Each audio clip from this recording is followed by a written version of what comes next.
Have you ever wondered why your new smartphone is so much faster than the one you bought just a couple of years ago?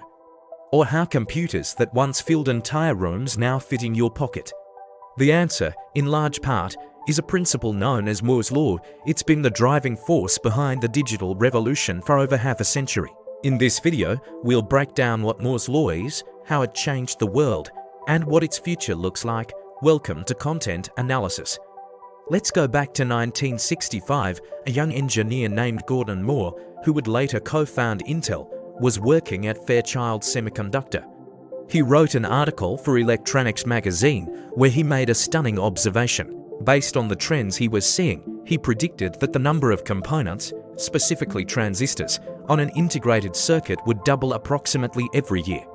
A decade later, he revised this forecast to doubling every 2 years. This simple prediction became the golden rule for the semiconductor industry. It wasn't a law of physics, but an economic and technological target that everyone in the industry raced to meet. So, what does this doubling actually mean? Think of a transistor as a tiny electronic switch.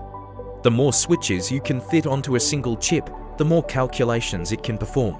More transistors mean more power, and as manufacturing techniques improved, these powerful chips also became smaller and cheaper to produce. This exponential growth is the heart of Moore's Law. It's the reason we've seen computing power skyrocket while costs have plummeted. From the mainframes of the 60s to the PC revolution in the 80s, and from the rise of the internet to the smartphone in your hand, Moore's Law has been the engine of progress. But can this incredible pace continue forever? For years, experts have debated the death of Moore's Law. We are approaching fundamental physical limits. Transistors are now so small, just a few atoms wide, that quantum effects are starting to interfere with their operation. The cost of building new fabrication plants to create these advanced chips has also soared into the billions of dollars. However, human ingenuity, the real force behind Moore's Law, hasn't stopped. The industry is finding new ways to keep the spirit of the law alive.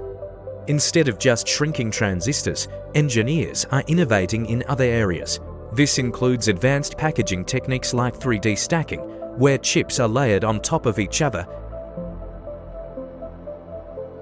As NVIDIA CEO Jensen Huang said, Moore's Law is not a law of physics, it's a law of human ingenuity. In conclusion, Moore's Law has been the metronome of the modern world for over 50 years. It dictated the rhythm of innovation, giving us the powerful and affordable technology that defines our lives. While the original prediction of doubling transistors every 2 years is getting harder to sustain, the relentless pursuit of more computing power continues. The future will be driven by new materials, new computer architectures, and new ideas that will push the boundaries of what's possible.